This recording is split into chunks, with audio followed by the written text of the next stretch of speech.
Welcome to Rohila steno classes. आपका dictation शुरू होगा 3 सेकंड बाद। Start. Sir, the new world order based on the philosophy of non-violence initiated by Gandhiji and incorporated in the 1986 Delhi Declaration. What happens to that commitment? Sign of interrogation. We stand committed to that. Stop. It is true that we are having disarmament. Stop. Much has happened, much more needs to happen in the field of disarmament. Stop. The intermediate missiles more or less have been wiped out, and then there is sizable reduction in the other missiles and so on. Stop. But there is nothing like total and complete disarmament yet in sight. Stop. Even today, the armaments that they have are enough to destroy the world many times over. Stop. So, what are we really talking about? Sign of interrogation. We are talking about a very slow and very limited amount of disarmament that has been brought about. Stop. But what India stands for is total, complete disarmament, and not only disarmament in the sense of not having nuclear arms, but a world which is free from nuclear weapons, and also it is non-violence. Stop.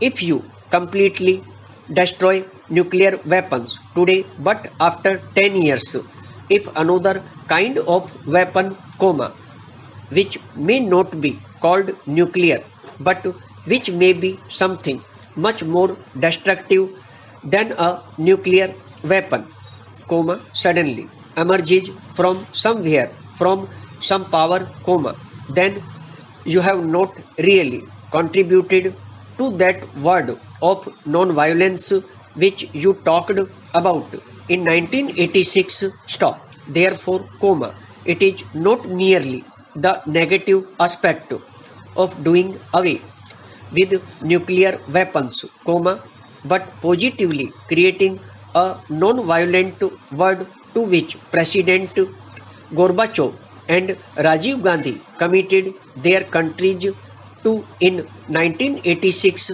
Stop. That commitment, Mr. Speaker, Sir, remains, and that commitment India will complete. Stop. So, it is not as if India is left without a role. Stop. Para. Now, we have been again baffled by what happened in the Soviet Union. Stop. The Soviet Union is a much larger country, much more powerful and very important country in world affairs, to which we have always been looking for friendship and support. Stop. Apart from what happens to the future of the Soviet Union, about which I am not as pessimistic as some people are, I would like to say that in respect of our relations with the Soviet Union, about which some people might think that these relations may be shattered, our economic cooperation might be in doldrums, I believe this is only a passing phase. Stop. Para.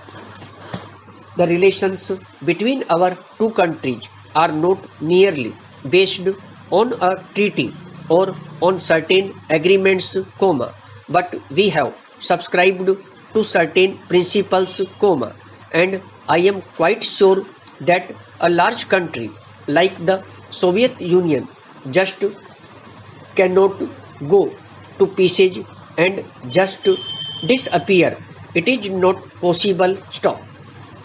They will certainly find a way of again consolidating the country, may be on different lines, may be in different context, but I do not see anything beyond that happening, which would completely disrupt our relations either in the economic field or in the political field. Stop.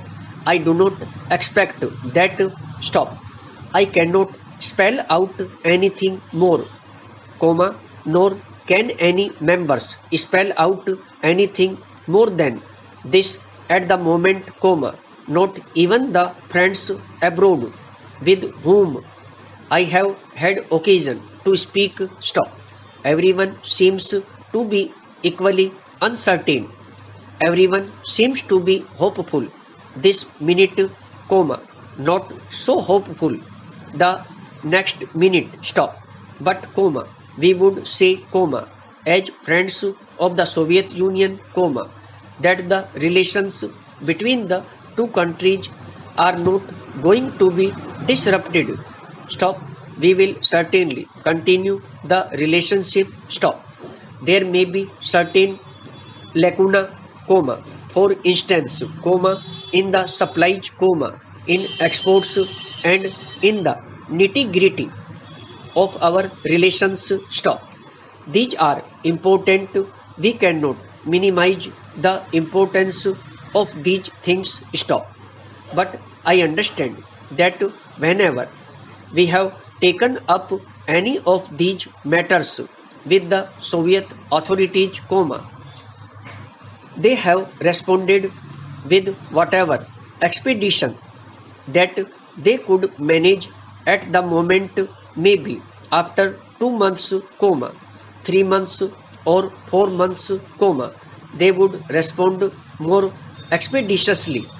Stop. There had never been a cold shouldering on whatever we have taken to them. Stop. There had never been a negative response from them, and, therefore, we have nothing to worry about it except that we will have to wait for the time when on the other side our friends are able to respond properly. Stop. That is all that I have to say about Indo-Soviet relationship. Stop. Para. Sir, the UN role also has come up for some comments in the debate. Stop. I am sure that the UN has come into its own after all these changes. Stop.